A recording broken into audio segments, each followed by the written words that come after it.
Assalamualaikum warahmatullahi wabarakatuh.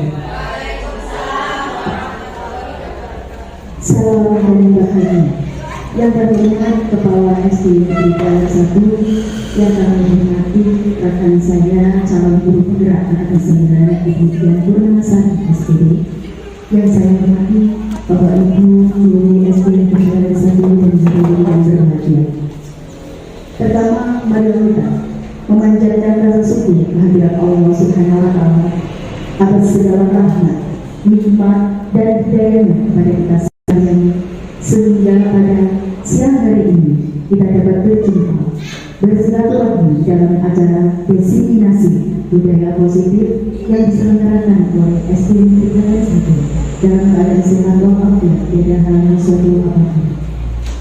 Kedua, sholawat dan salam semoga dapat tercurahkan kepada junjungan kita Nabi besar Muhammad SAW, keluarga, para sahabat, dan kaum muslimin yang selalu mengikuti ajaran beliau. Ibu hadirin yang kami hormati, perkenalkan membacakan susunan acara pertama yaitu pembukaan, acara kedua menyanyikan lagu Indonesia Raya, acara ketiga sambutan kepala sekolah SD, acara yang keempat inti, dan acara yang kelima penutup. Mengawali rangkaian acara pada siang hari ini, mari kita buka dengan bacaan basmalah bersama-sama. Bismillahirrahmanirrahim. Terima kasih kami sampaikan.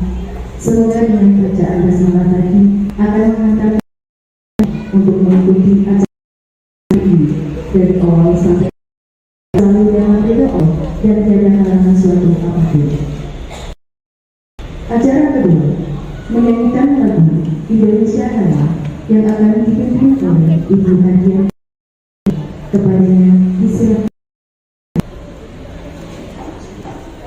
Hadirin dimohon untuk berdiri.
Silakan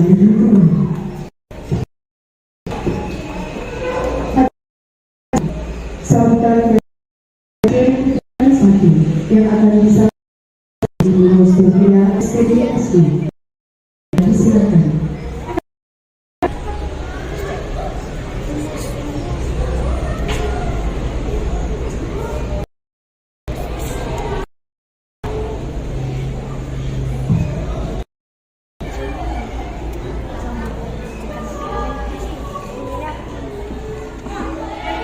Assalamualaikum warahmatullahi wabarakatuh.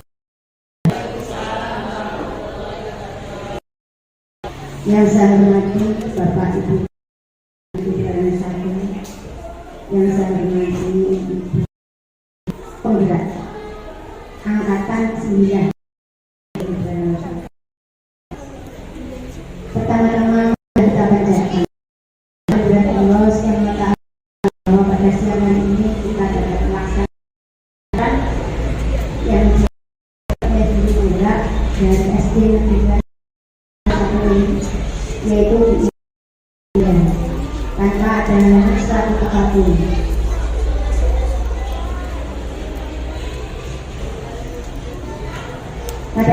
Pada siang hari ini kita bersyukur untuk melaksanakan basic budaya positif yang ada di SD Negeri 1. Kita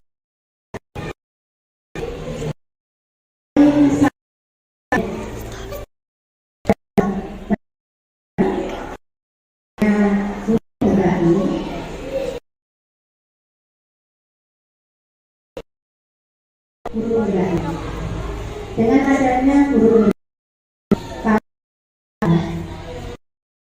di SD 1 ini sudah budaya positif seperti yang setiap dilaksanakan pembiasaan surat cinta asal kemudian di siang hari dilaksanakan sholat berjamaah dulu dilaksanakan oleh anak didik kelas 4, 5, dan 6.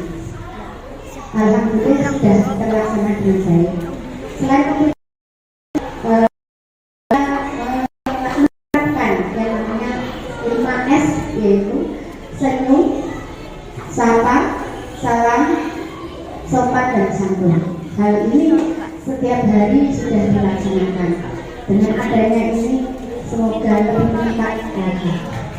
Selain daripada itu, kami juga berharap dari guru penggerak bisa menularkan atau memberikan ilmu yang sudah mereka laksanakan dari pendidikan guru penggerak ini kepada kita, yang berkaitan dengan pembelajaran, dengan model pembelajaran yang sudah mereka laksanakan di dunia. Mungkin dari itu yang dapat saya sampaikan. Apabila ada kurang lebihnya kurang berkenan, mohon maaf yang sebesar-besarnya. Wabillahi taufiq wal hidayah. Wassalamualaikum warahmatullahi wabarakatuh. Dan Bapak Ibu, kita lanjutkan acara selanjutnya, yaitu inti penyebaran pemahaman dan penerapan pengalaman budaya positif yang akan disampaikan oleh calon guru penggerak kita di SD Negeri 1, yaitu Ibu Dian Permatasari. Kepadanya disilakan.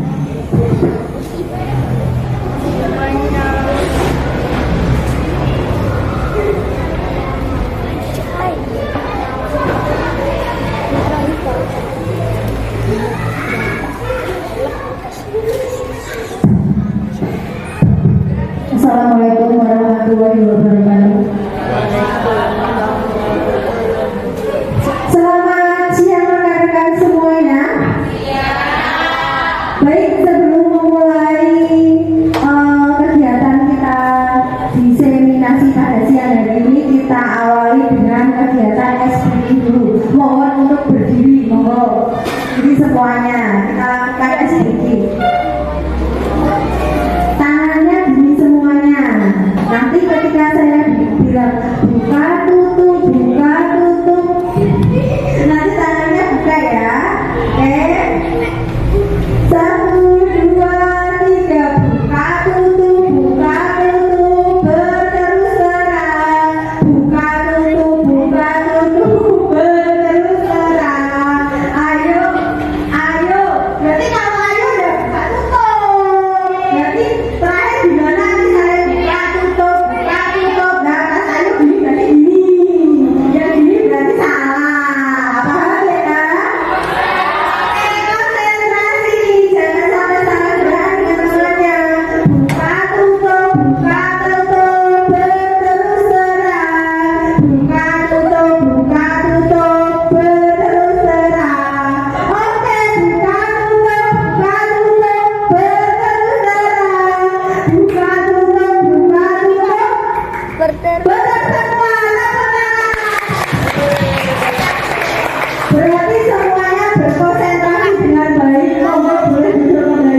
Kemudian ada nilai-nilai kebajikan.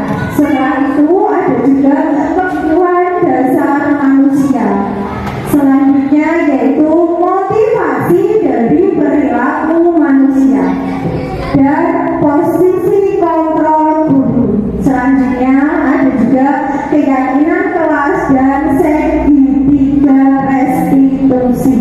Jadi semuanya konsep inti budaya positif yang saya jelaskan ini, yang saya sebutkan ini, nanti akan kita pelajari selama kurang lebih 60 menit ke depan. Selanjutnya, pembelajaran dengan paradigma baru. Pasti panjenengan bertanya-tanya, pembelajaran sebagai paradigma baru itu yang bagaimana? Bukankah kita setiap hari sudah melakukan pembelajaran di dalam kelas? Dan mengapa harus ada pembelajaran dengan paradigma baru? Paradigma yang seperti apakah? Pasti banyak sekali yang ingin bertanya-tanya.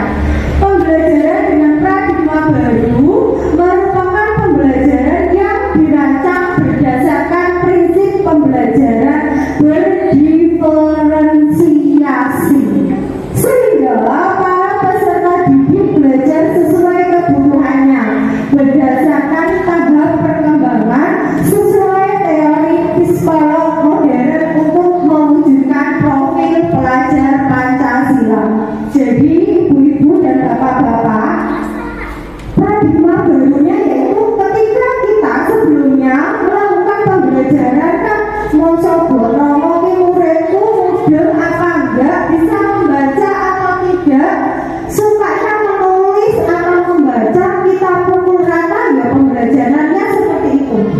Tetapi dengan paradigma baru yaitu melakukan pembelajaran dengan prinsip berdiferensiasi, maka kita harus melihat peserta didik kita itu kebutuhannya ada di tahap apa secara teori psikolog.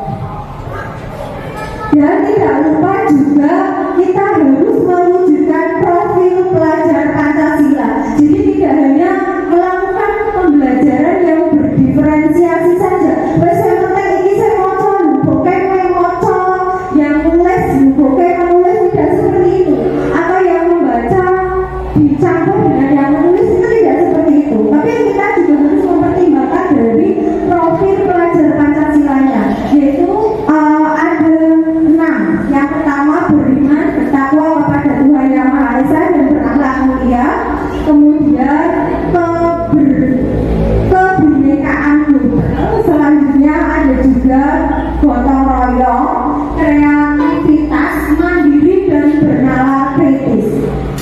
Nanti kita juga akan membahas tentang profil pelajar Pancasila tersebut. Selanjutnya, baik, kita akan mempelajari tentang disiplin positif. Apa sih disiplin positif itu? Pasti panjenengan sudah mikir, aku mungkin sudah melakukan disiplin positif di sekolahan. Tapi kenapa harus dibahas lagi disiplin positif di kegiatan designasi siang hari ini? Maka saya akan menjelaskan banyak sekali disiplin positif. Disiplin positif merupakan salah satu cara penerapan disiplin yang bertujuan untuk mewujudkan atau menumbuhkan kesadaran serta memberdayakan peserta didik tanpa imbalan, penghargaan, reward, ancaman atau hukuman. Jadi mungkin bagi panjenengan yang di kelas masih memberikan reward atau ancaman atau hukuman di dalam kelas, maka kita harus melihat hal ini, bahwa kita melakukan disiplin positif itu tanpa menggunakan penghargaan, reward atau hukuman ancaman. Contoh misalnya panjenengan di kelas ada anak yang tidak mau menulis, mungkin panjenengan langsung, kamu kalau tidak mau menulis besok ibumu tak panggil ke sekolahan misalnya. Maka itu tidak boleh dilakukan kepada peserta didik. Kita harus menjelaskan kepada peserta didik, membantu memotivasi bagaimana peserta didik tersebut tetap melakukan pembelajaran di kelas. Selanjutnya, sebagai pendidik tujuan kita apa sih? Kita sebagai pendidik tidak mungkin saya penting aku ngajar, aku mulai, aku kerja, selesai pulang. Bukan seperti itu. Maka ketika diri kita diposisikan sebagai seorang pendidik, maka kita memiliki tujuan tertentu, yaitu menciptakan peserta didik yang memiliki disiplin diri, sehingga mereka berperilaku mengacu kepada nilai-nilai kebajikan universal dan memiliki motivasi intrinsik dalam perubahan perilaku yang ke arah lebih baik. Jadi kita memiliki tujuan yang sangat mulia tentunya kepada para peserta didik kita, sehingga kita sebagai guru juga harus memberikan contoh atau suri teladan pada peserta didik kita. Selanjutnya, berikut saya lihatkan contoh nilai kebajikan. Contoh nilai kebajikan dari profil pelajar Pancasila itu ada berakhlak mulia, kemudian beriman dan bertakwa kepada Tuhan Yang Maha Esa, berkebinekaan tunggal, kreatif, kemudian gotong royong, mandiri dan bernalar kritis.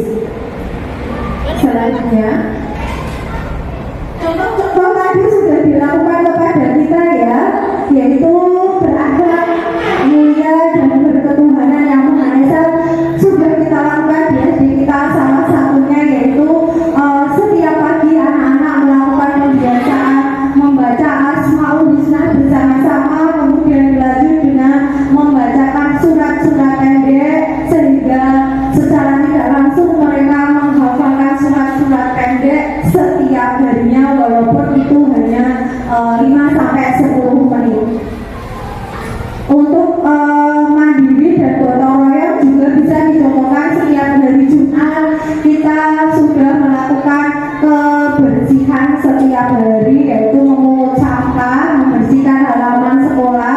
Namun ada beberapa kegiatan nantinya yang bisa kita tambahkan, yaitu bisa juga ditambah dengan kegiatan makan bersama setelah melakukan kegiatan gotong royong, sehingga bisa menumbuhkan rasa kebersamaan, kekeluargaan, dan kasih sayang antar sesama peserta didik dan guru di lingkungan sekolahan kita tentunya.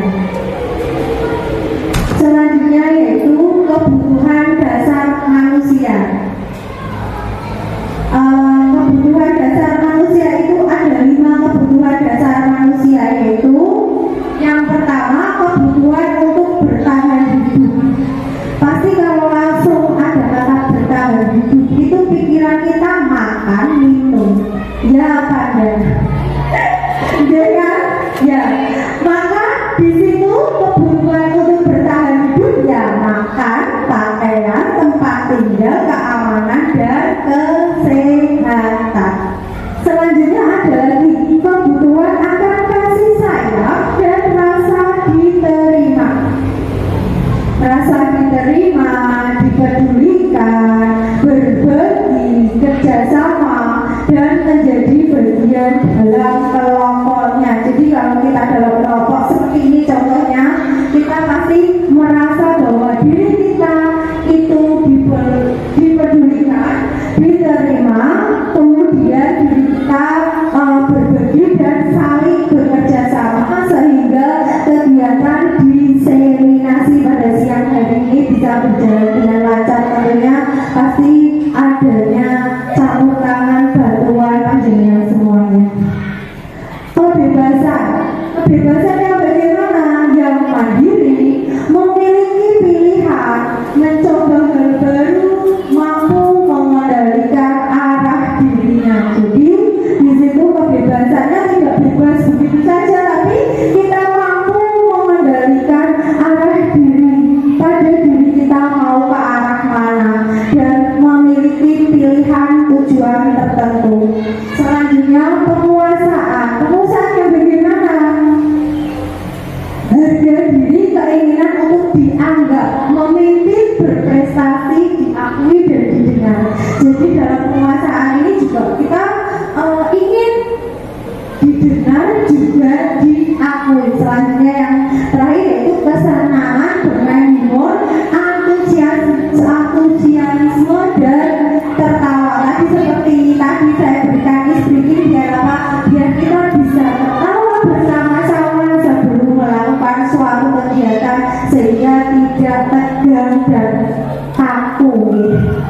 Selanjutnya, selanjutnya adalah teori kontrol. Teori kontrol dijelaskan bahwa yang bisa mengontrol seseorang itu adalah dirinya sendiri. Jadi yang bisa mengontrol panjenengan semua itu bukan orang lain, tapi diri panjenengan sendiri. Orang lain bisa mengontrol harusnya begini, begitu, begini, tapi kalau diri panjenengan tidak menginginkan hal tersebut, maka yang punya hak besar adalah diri panjenengan, yang punya kontrol besar adalah diri panjenengan atas diri panjenengan sendiri. Jadi orang lain mau bilang A, B, C, tak kalau pada diri jenengan tidak mengontrol sesuai yang diinginkan orang lain, maka hal tersebut tidak akan terjadi. Seseorang akan melakukan sesuatu tidak tergantung dari dalam diri orang tersebut sesuai dengan motivasi pemenuhan dasar yang dimilikinya. Selanjutnya, nah, motivasi perilaku manusia yang bagaimana sih? Di situ ada 3. Diane Gosel dalam buku Restructuring School Discipline menyatakan ada 3 motivasi perilaku manusia. Yang pertama, untuk menghindari ketidaknyamanan atau hukuman. Jadi di sini perilaku atau motivasi manusia itu yang pertama untuk menghindari ketidaknyamanan atau hukuman. Pastinya ketika ada hukuman itu membuat diri kita menjadi tidak nyaman. Tidak hanya saya, juga pasti panjenengan sama. Yang kedua, untuk mendapatkan imbalan atau penghargaan dari orang lain.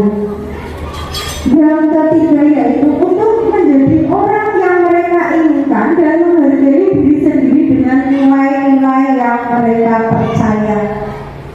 Selanjutnya, baik, di sini ada 3. Yang pertama, hukuman.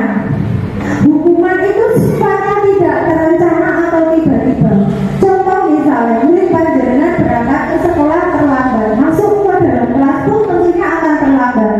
Tetapi ketika panjenengan memberikan hukuman, hal itu tidak mungkin sudah panjenengan rencanakan. Dia bukan pasti langsung secara tiba-tiba, karena murid tersebut berangkat terlambat sehingga panjenengan memberikan hukuman yang tidak terencana dan tiba-tiba.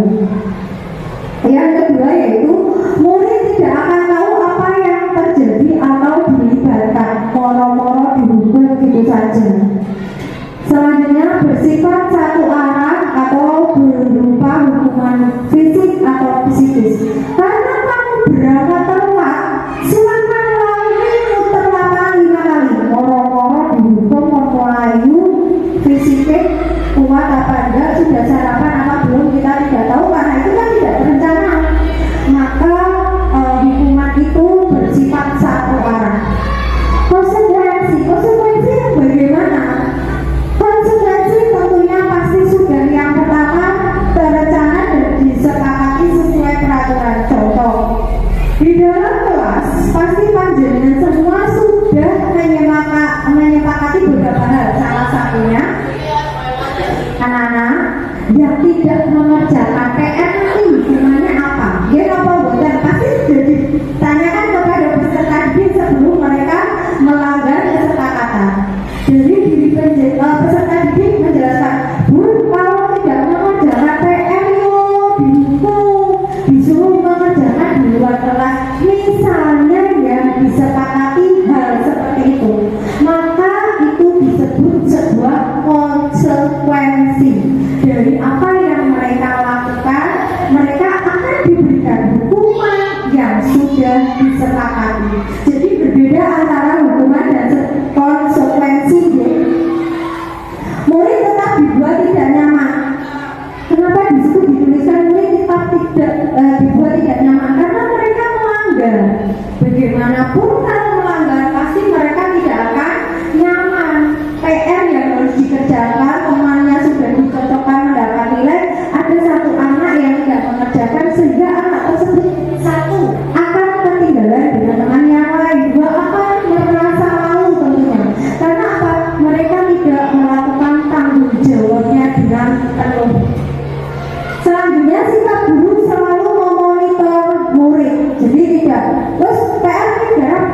seperti itu. Tapi bisa ditanyakan, anak-anak itu PR-nya jangan lupa dikerjakan. Kalian tahu kan kalau tidak dikerjakan konsekuensinya apa? Sehingga kita mengingatkan, kalau kamu tidak mengerjakan nantinya atau besoknya, kamu akan mendapatkan konsekuensi yang tadi sudah disepakati di dalam kelas. Selanjutnya saya akan menjelaskan tentang restitusi. Apa sih restitusi itu? Proses menciptakan kondisi bagi murid untuk memperbaiki kesalahan. Jadi dalam restitusi itu kita tidak langsung kamu salah, kamu melakukan itu, kamu salah. Tapi kita harus melakukan pendekatan kepada peserta didik yang melakukan kesalahan dan kita menanyakan sehingga pada diri mereka menyadari bahwa apa yang sudah mereka lakukan itu adalah hal yang salah. Tidak seperti kita biasanya ya, kamu salah, sudah seperti A, B, C, D. Tapi kita panggil peserta didik itu, kita tanya kenapa mereka dipanggil, apa alasannya, sampai mereka mengingat dan menyadari bahwa diri mereka sudah melakukan kesalahan dan menyadari tidak akan melakukan kesalahan yang sama. Kemudian proses kolaborasi yang mengajarkan murid untuk mencari solusi sendiri. Tadi sudah saya jelaskan bahwa kita lakukan pendekatan, kita berpeserta didik untuk menyadari bahwa apa yang sudah dilakukan itu sesuatu yang salah. Setelah mereka sadar, tentunya tidak cuma sadar saja, tapi menumbuhkan pada diri mereka bahwa itu salah, jangan sampai dilakukan lagi, dan mereka memberikan solusi pada apa yang sudah mereka lakukan tersebut. Jadi salah, jangan sampai dilakukan lagi, dan mencari solusi kalau dilakukan nanti akan seperti apa. Seperti itu. Selanjutnya,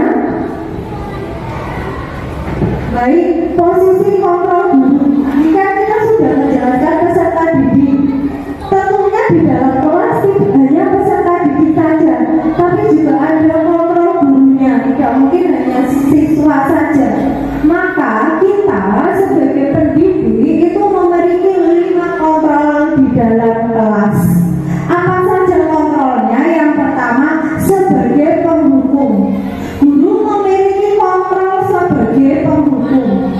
Tetapi ada juga kontrol yang lain. Yang kedua yaitu guru memiliki kontrol sebagai pembuat rasa bersalah. Selanjutnya yaitu kontrol guru sebagai teman dan sebagai pemantau juga sebagai manajer. Selanjutnya, contoh penerapan 5 kontrol guru. Contohnya ya, tadi 5 kontrol sudah saya sebutkan, ini saya berikan kasus satu, yaitu siswa tidak memakai atribut lengkap saat upacara. Panjenengan pasti tahu bahwa setiap upacara itu wajib memakai topi. Misalnya salah satu siswa kita tidak memakai topi.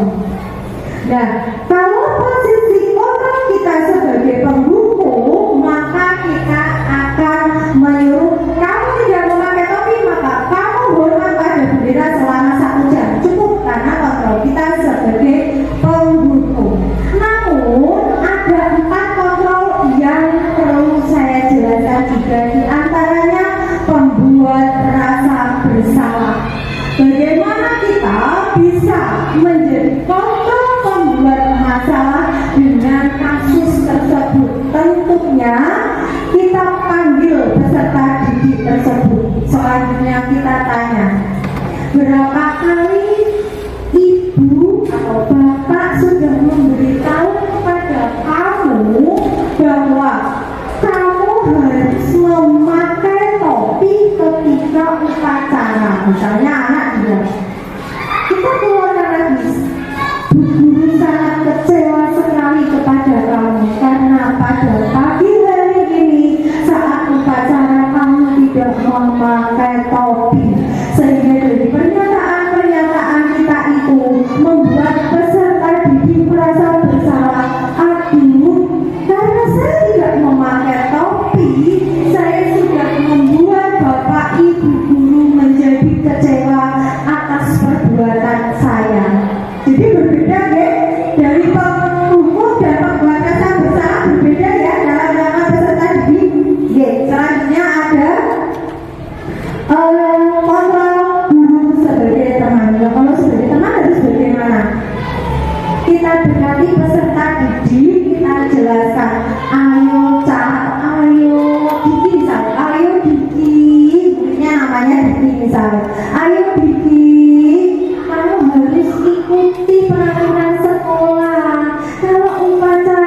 konsekuensi yang akan didapatkan setelah tidak memakai topi. Maka kalau kita sebagai pemantau mengingatkan kembali konsekuensinya apa.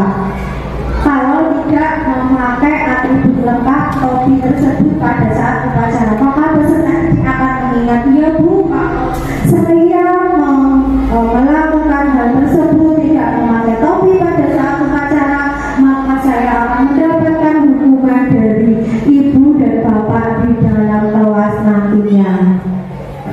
Selanjutnya yaitu yang terakhir, posisi kontrol dulu sebagai manajer. Sebagai manajer ini berarti bagaimana ya? Sebagai manajer kita akan menanyakan kepada peserta didik, apakah kamu tahu kesalahan kamu? Misalnya anaknya diam, tidak menjawab, ketik bingung. Kita ingatkan lagi, kamu lupa tadi pada saat upacara kamu melakukan kesalahan apa? Berinya tidak memakai topi Buddha. Pada saat peserta didik sudah menyadari kesalahannya, maka kita harus mengingatkan, jangan sampai diulangi kembali perbuatan seperti itu, dan kamu harus memperbaiki kesalahan yang sudah kamu lakukan. Selanjutnya materi akan dibawakan oleh CGP Dewi Kalian Sami juga, yaitu Bu Indah Nurul Hikmah SPDI. Kepada Bu Indah Nurul Hikmah, waktu dan tempat saya persilakan. Terima kasih Bu Lidian. Assalamualaikum warahmatullahi wabarakatuh. Bapak Ibu, di sini saya mohon izin terlebih dahulu. Saya bukan tahu segalanya, tapi sini saya hanya ingin sekedar berbagi apa yang telah saya dapatkan ketika saya mengikuti pelatihan calon guru penggerak. Jadi kita mari belajar bersama-sama. Bapak Ibu, saya akan melanjutkan tadi yang sudah disampaikan oleh Ibu Dian, yaitu tentang posisi kontrol. Sekarang teman-teman sudah tahu ada 5 posisi kontrol kita sebagai seorang guru. Dari yang tadi sudah dijelaskan, Bapak Ibu kemudian berpikir ke belakang. Saya ini selama menjadi seorang guru, posisi kontrol saya itu sebagai apa namanya? Apa sebagai pembuku, atau panjangnya sebagai seorang teman, atau sebagai seorang pemantau, atau sebagai seorang pembuat rasa bersalah, atau sebagai seorang manajer. Bapak Ibu bisa melihat kembali bandingnya itu selama mengajar, mendekati anak itu sebagai apa posisinya. Dari sekian, kalau sudah tahu, berarti kita bisa menempatkan diri kita itu sebagai apa nantinya. Ketika kita berada di dalam kelas, ketika kita bersama siswa, kita bisa menempatkan diri kita sebagai posisi sebagai apa. Nah, sebelum pertanyaan ini dijawab, mohon bisa ditanyakan video ini. Bapak Ibu, kita lanjutkan. Saya akan melanjutkan tadi yang sudah dijelaskan oleh Dian tentang 5 posisi kontrol kita sebagai seorang guru. Nah, di dalam kita mengajar sebagai seorang guru, kita sudah tahu ada 5 posisi kontrol, yaitu sebagai teman, sebagai pemantau, sebagai rasa bersalah, kemudian sebagai pembuku, atau sebagai manajer. Dari 5 itu kita bisa melihat kembali apakah kita selama ini kita itu memposisikan diri kita sebagai apa? Apakah sebagai pembuku, apa sebagai pemantau, atau sebagai teman, apa sebagai pembuat rasa bersalah, apa sebagai pembuku. Nah, kita akan tayangkan sebuah video yang 5 posisi kontrol. Bisa ditayangkan videonya.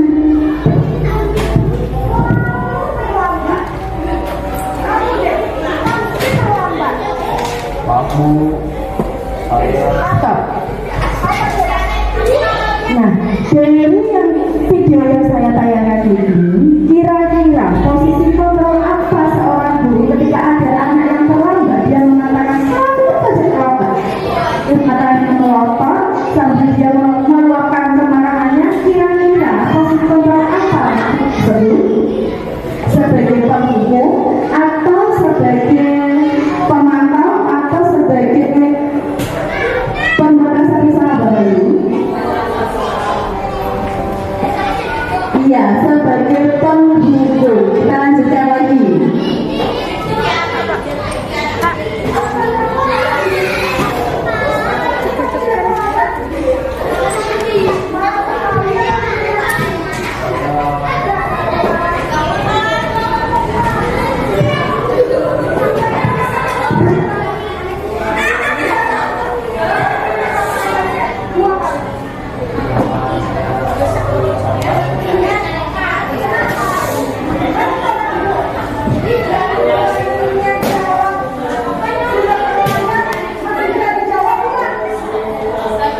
Kenapa saya mengatakan sebagai penghukum? Karena di situ ketika kita melanjutkan tayangannya itu ada perintah untuk keliling lapangan seperti yang tadi disampaikan oleh Dian. Jadi yang menamakan hukuman itu tidak secara langsung, tidak seperti itu pada sebagai seorang hukum. Kira-kira Bapak Ibu guru semua selama Anda mengajar apakah pernah melakukan hal tersebut? Iya, nanti setelah kita belajar kita tahu apa sih yang paling tepat bagi kita sebagai seorang guru menempatkan diri kita kepada murid itu sebagai apa? Kita lanjutkan Bu Lina.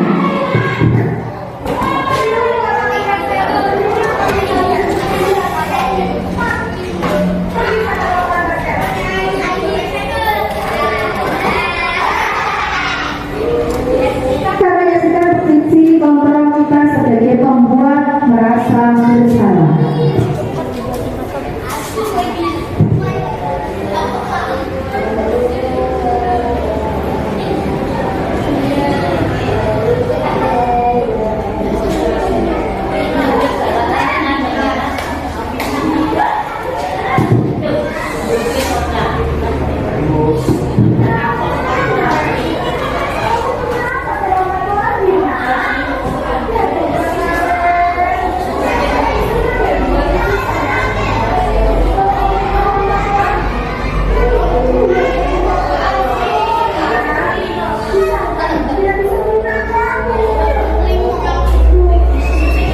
Kita bisa melihat dari wajah ibu guru tersebut dan apa yang bisa dilakukan.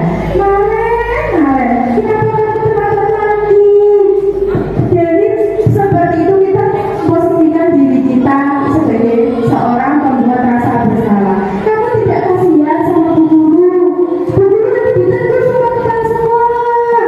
Nah, seperti itu membuat anak itu merasa bersalah. Oh, berarti kalau saya terlambat itu nanti ibu guru yang akan ditegur sama kepala sekolah ini gara-gara saya. Nah, itu kita bisa menempatkan diri sebagai membuat rasa bersalah. Kita lanjutkan lagi Bu Lina. Gimana ini?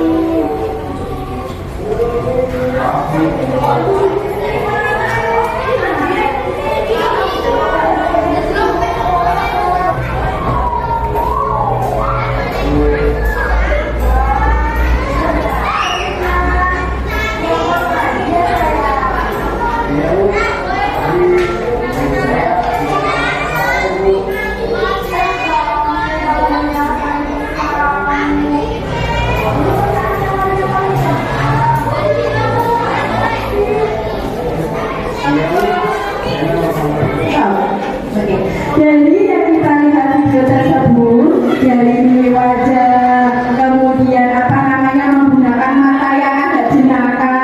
Nah, itu adalah posisi kontrol kita menempatkan diri kita sebagai seorang teman kepada peserta didik. Dan kekurangan atau hal positif, hal negatifnya kalau kita memposisikan diri kita sebagai seorang teman, anak itu akan bergantung pada guru tersebut. Dia mau mematuhi peraturan atau mau apa yang diperintahkan oleh guru tersebut.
Jadi ingatan tersendiri bagi anak tersebut. Karena apa?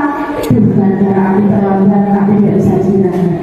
Gara-gara aku terlambat, aku tidak harus mengerjakan soal sekolah ini. Nah, itu ada tersendiri, emosi tersendiri untuk anak-anak. Nah, kita lanjutkan. Yang terakhir, posisi kontrol guru sebagai seorang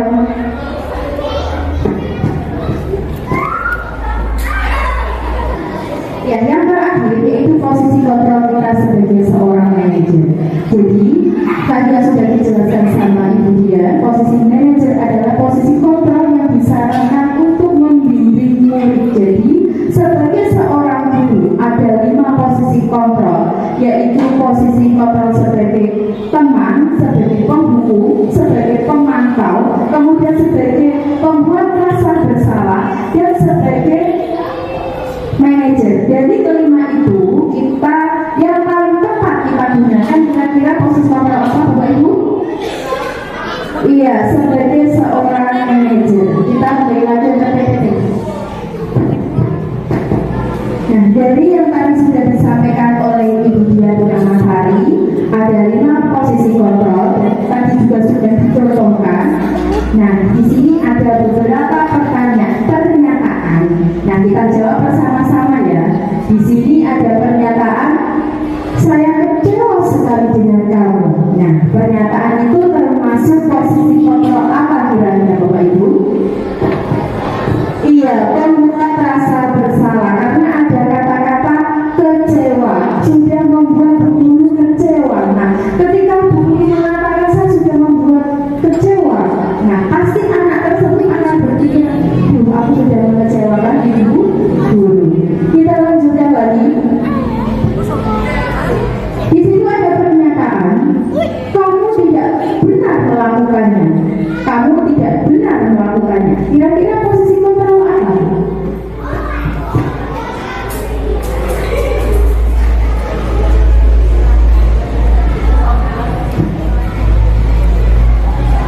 Ya?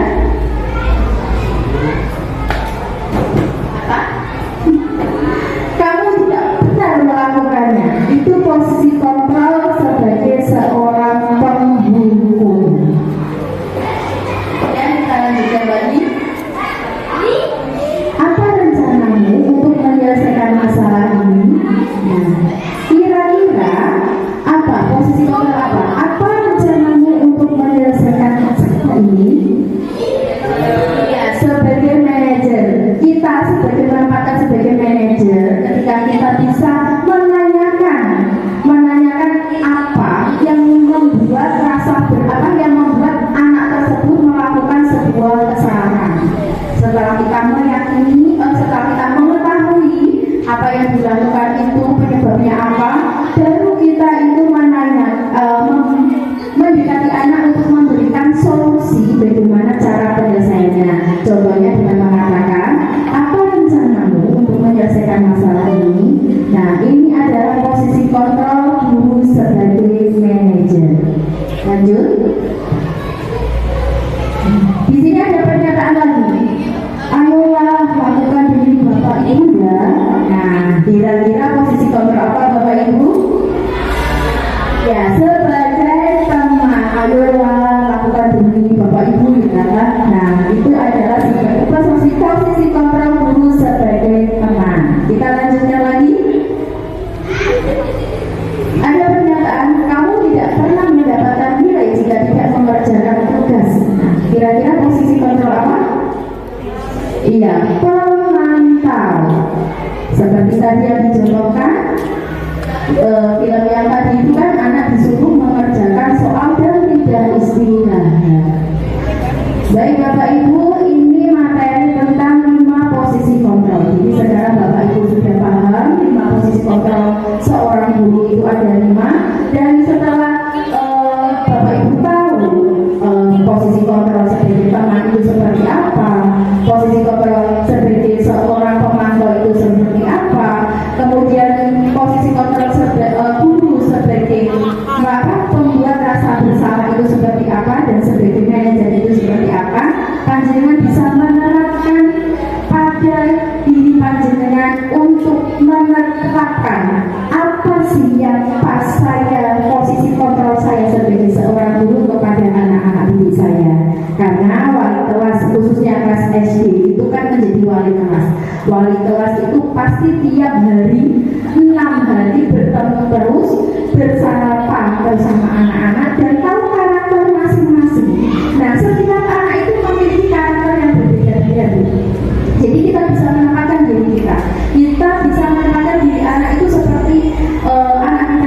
begini, ada anak itu yang apa ya namanya, mencari perhatian. Dia selalu melakukan kesalahan itu hanya untuk mencari perhatian. Itu biasanya terjadi pada kelas bawah, kelas 1, 2, 3. Nah, itu saat itu juga kesabaran kita diuji. Hal sedikit saja kita laporkan, dia laporkan ke kantor. Nah, kita ambil hal yang positifnya. Karena anak tersebut melakukan hal tersebut, itu dia minta perhatian yang lebih dari kita. Nah, kita bisa menempatkan diri kita. Nah, ketika anak itu melakukan kesalahan, kita tidak harus langsung, oh ini salah, kita harus langsung memberikan hukuman. Kita harus bisa menempatkan diri kita sebagai manajer terlebih dahulu, yaitu kita menanyakan hal apa yang sudah mereka langgar, itu penyebabnya apa, dan kita kembalikan lagi kepada mereka apakah mereka ingin memperbaiki hal tersebut atau tidak. Nah, hal tersebut ini kalau kita ada permasalahan seperti ini, kita akan bahas di materi yang selanjutnya, yaitu tentang segitiga restitusi. Next.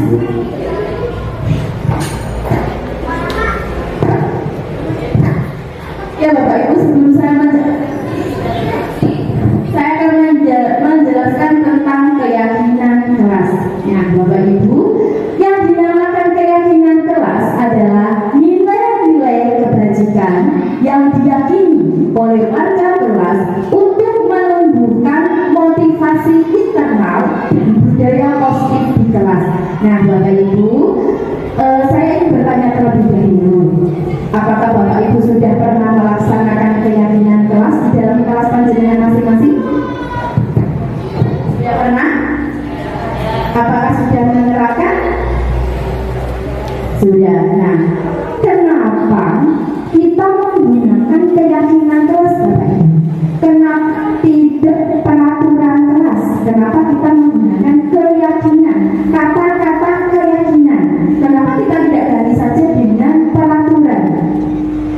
Contoh keyakinan kelas kan biasanya kita ada pernyataan seperti ini. Ketika ibu mengajar, harus minta izin terlebih dahulu apabila mau ke belakang. Kemudian, kalau dalam pelajaran ibu guru, anak-anak dilarang minum ketika guru menjelaskan. Itu kira-kira peraturan kita seperti itu biasanya kita laksanakan atau tidak, Ibu? Itu termasuk peraturan apa keyakinan? Nah, sebelum kita menjawab itu, saya ibaratnya saya bertanya dulu. Ketika kita naik kendaraan, kita diharuskan untuk memakai helm. Nah, tujuan memakai helm itu apa? Untuk apa kira-kira? Iya, betul sekali. Untuk keselamatan. Kemudian untuk keamanan. Kemudian yang kedua, ada peraturan dilarang merokok di sekolah. Nah, kira-kira tujuannya untuk apa? Kenapa kita membuat peraturan dilarang merokok? Untuk apa kira-kira merokok? Berapa? Tentunya untuk kesehatan. Nah, jadi keyakinan tersebut, nilai-nilai tersebut, jika apa ketika kita berkendara, kita diharuskan memakai helm, tujuannya agar keyakinannya keselamatan. Kemudian ketika kita ada peraturan dilarang merokok, tujuannya agar kita dari apa? Untuk kesehatan. Nah, nilai kesehatan, nilai keamanan, kemudian juga nilai kesehatan, itu namanya menjadi sebuah nilai keyakinan. Jadi anak itu berpikir, oh kalau aku mematuhi peraturan, berarti keyakinan saya akan menjadi selamat kalau saya memakai helm. Saya akan menjadi sehat kalau saya tidak merokok. Nah, jadi dari nilai peraturan itu berkembang menjadi keyakinan yang dinamakan dengan keyakinan kelas. Jadi ketika anak itu melakukan sesuatu hal kesalahan, ya sudah kita sepakat, berarti mereka yakin ketika anak tersebut melakukan suatu perintah atau suatu aturan, itu tidak hanya sekedar mereka menaati peraturan,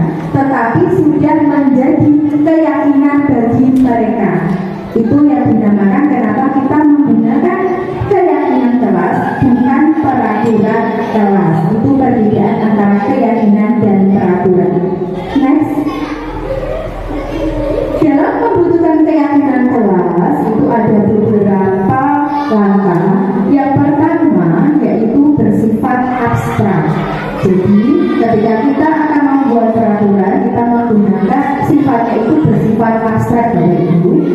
Kemudian yang kedua berupa pernyataan universal.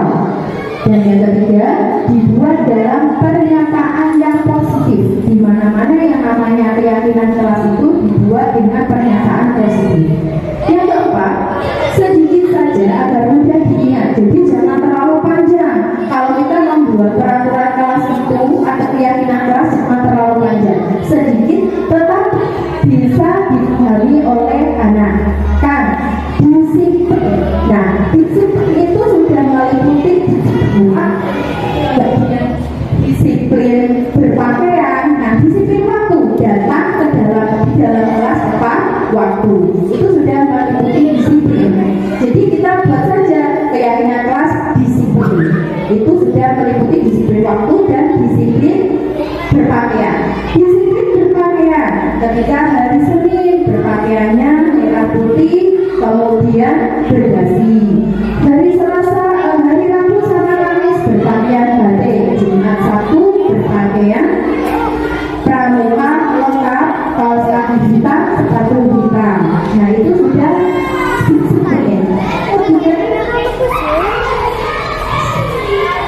Kemudian mandiri. Nah mandiri itu kalau dijabarkan itu banyak sekali Bapak Ibu. Contohnya tidak mencolek, itu termasuk mandiri apa enggak?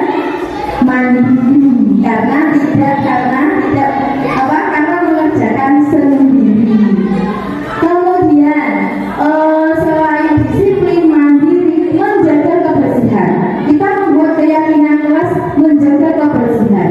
Yang namanya menjaga kebersihan itu berarti meliputi membuang sampah pada tempatnya. Itu termasuk menjaga kebersihan. Kemudian piket kelas harus dilaksanakan. Itu termasuk menjaga kebersihan. Jadi ketika kita membuat keyakinan kelas, kita menggunakan kata-kata yang mudah diingat oleh anak-anak, jangan terlalu panjang.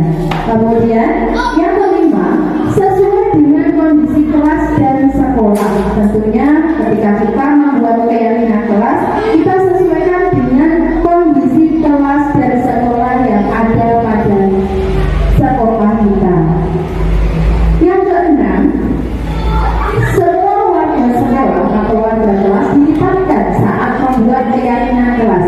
Jadi Bapak Ibu sebelum panjenengan semua membuat keyakinan kelas itu tidak dibuat oleh panjenengan sendiri, diketik sendiri, diberi kemudian dikakal di kelas. Ini loh anak-anak keyakinan kelas kita. Bukan seperti itu. Tapi kita melibatkan kelas yang ada, khususnya kelas 4, 5, 6 kan sudah bisa diajak berkomunikasi dan berdiskusi ya Bapak Ibu. Kita bagikan note seperti ini. Kemudian mereka menulis apa saja keyakinan kelas. Nah, kita buat kemudian peraturan yang kita buat, kita bisa menempatkan apa saja nilai kebajikannya. Seperti yang sudah ada di sini, membuang sampah pada tempatnya, berarti itu nilai kebajikannya kebersihan. Kemudian ada tanggung jawab, ini berarti termasuk seperti mengerjakan tugas, mengerjakan PR, itu berarti tanggung jawab. Kemudian menghormati, contoh menghormati yaitu ketika ibu guru menjelaskan anak-anak tidak bisa berkomunikasi atau bercerita sendiri, itu termasuk nilai kebajikannya hormat. Kemudian saling menyesuaikan teman atau membantu teman, itu termasuknya solidaritas. Dan yang terakhir itu ada menjemput teman yang sakit, itu berarti termasuk peduli. Nah ini nilai kebajikan ini bisa menjadi sebuah keyakinan kelas yang telah disepakati. Jadi Bapak Ibu itu keyakinan kelas, maka harus dilakukan didik atau warga sekolah yang ada. Baik Bapak Ibu, sebelum saya melanjutkan materi seni di garis diskusi, demikian yaitu tentang keyakinan kelas. Panjenengan sudah tahu apa itu keyakinan kelas dan bagaimana cara menerapkannya dan bagaimana cara kita membuat langkah-langkah membuat keyakinan kelas di Bapak Ibu.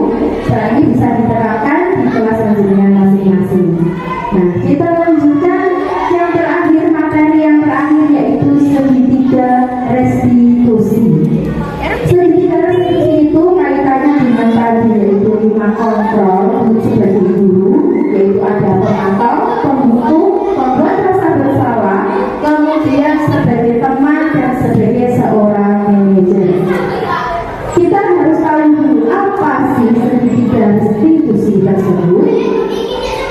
Segitiga restitusinya, restitusi adalah proses menciptakan kondisi bagi murid untuk memperbaiki kesalahan mereka sehingga mereka bisa kembali pada kelompok mereka dengan karakter yang lebih kuat.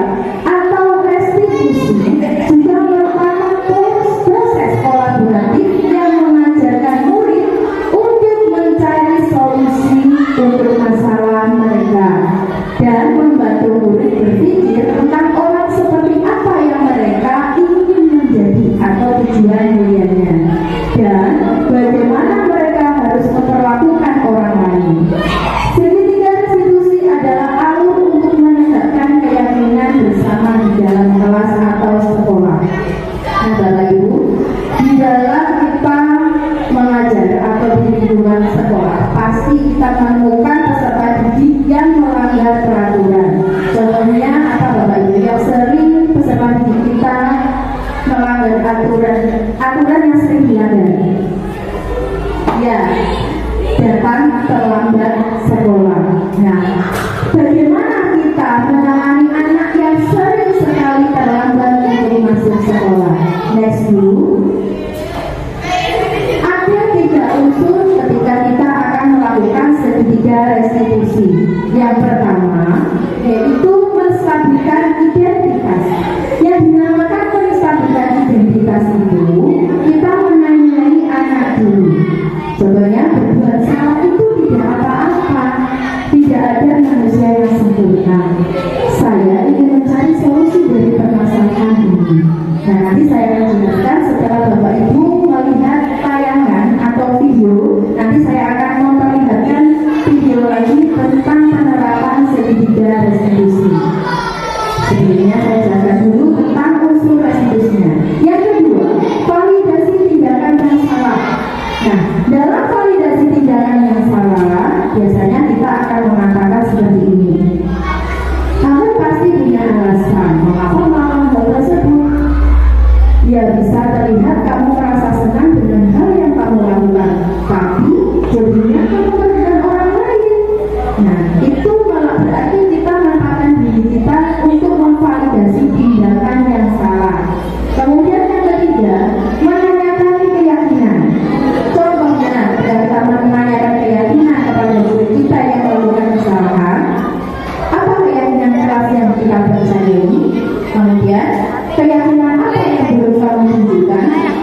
Apakah tindakan yang mencerminkan keyakinan kelas tersebut?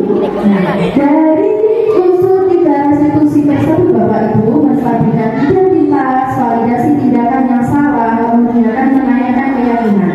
Jadi ketika kita menemui anak yang melanggar peraturan, kita harus bisa menerapkan segitiga restitusi dengan menggunakan 3 unsur tersebut. Yang pertama, menstabilkan identitas, kedua, validasi tindakan yang salah, dan yang ketiga, menanyakan keyakinan. Ini ada sedikit video yang penerapan tentang segitiga restitusi, di mana ada sebuah kasus, ada anak yang sering terlambat sekolah. Next, Bu.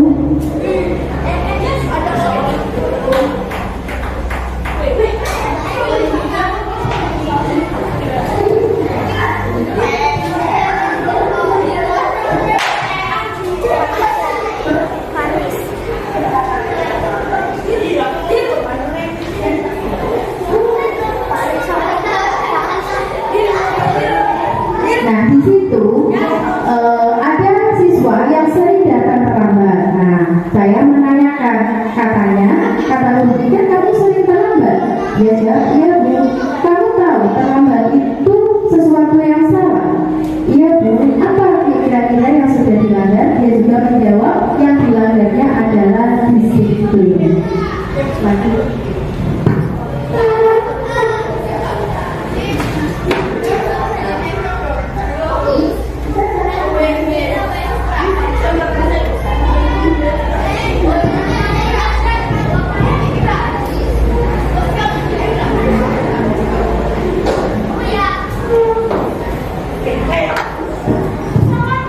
Dari video tersebut tersebut kita bisa melihat bagaimana penerapan ketika kita melakukan misi di 3 institusi.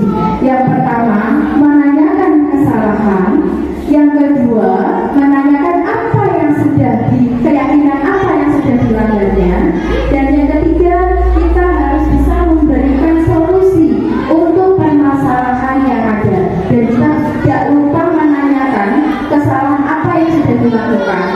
Kemudian kita harus bisa menyelesaikan masalah itu dengan bisa menjadi manajer dengan anak tersebut, sehingga anak tersebut bisa kembali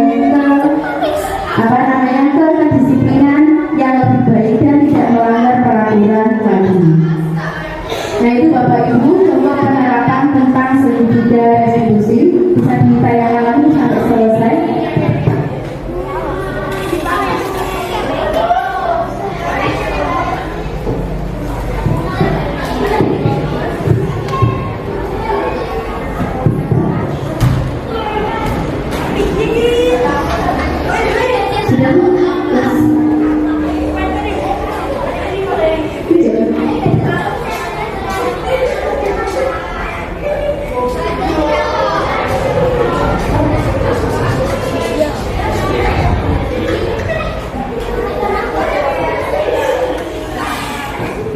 Baik Bapak Ibu, dari segitiga restitusi yang sudah saya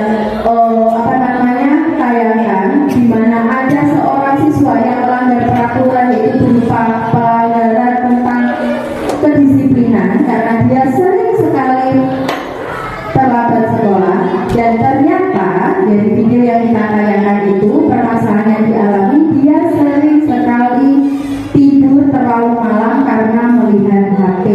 Jadi kita bisa mencari solusi bersama dengan cara agar anak tersebut tidak sering main HP dan kita komunikasikan kepada orang tuanya, sehingga dari situ kita bisa tahu permasalahannya apa, cara mengatasi permasalahan itu apa, dan cara penyelesaian dari permasalahan itu apa. Next. Baik Bapak Ibu, dalam penerapan program disiplin positif, hendaknya guru memiliki standar kepribadian, profesional, dan sosial yang baik, di mana guru mampu merefleksikan dirinya dalam posisi kontrol saat ini. Bagaimana perjalanan dirinya sebagai among atau manajer yang menuntun murid-muridnya menjadi insan yang mandiri, merdeka, bertanggung jawab sebagai standar nasional pendidikan. Kita kembali lagi kepada Ki Hajar Dewantara, di mana seorang guru itu tidak boleh menuntut, tetapi menuntun. Ibaratnya murid itu adalah sebuah padi dan kita ada petaninya. Mau padi itu tumbuh subur, mau padi itu semua itu tergantung pada gurunya, tergantung pada diri kita. Karena setiap siswa itu memiliki karakter yang berbeda. Apalagi kelas ada kelas 1, kelas 2, ada anak-anak yang memiliki karakter yang berbeda satu sama yang lainnya. Jadi kita bisa menerapkan bagaimana kita memposisikan diri kita sebagai seorang guru. Karena anak tersebut dalam pendekatan yang baik menerima materi, pembelajaran dan lain sebagainya tentunya berbeda. Semoga 3 materi yang sudah saya sampaikan bersama Ibu Dian, yaitu tentang posisi kontrol seorang guru, kemudian keyakinan kelas, dan yang terakhir segitiga restitusi, bermanfaat untuk Bapak Ibu sekalian dan bisa diterapkan dalam kegiatan sehari-hari dalam pembelajaran di kelas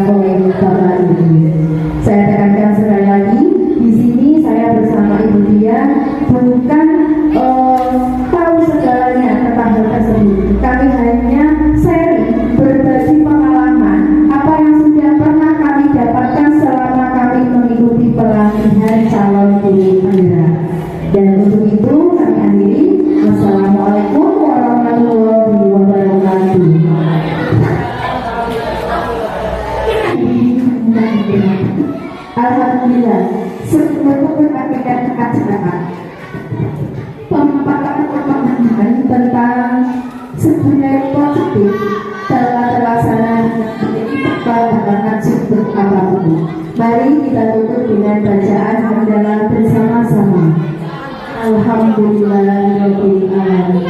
Kami di sini sebagai pembawa acara sekaligus pemaparan, yaitu Ibu Tina Nurullah dan Ibu Dian Purnamasari. Mohon maaf apabila kami dalam memaparkan kurang memberi kurang paham atau kurang jelas, karena kita juga proses lagi sering belajar agar kita bisa menempatkan bersama-sama menjadi ibu yang selalu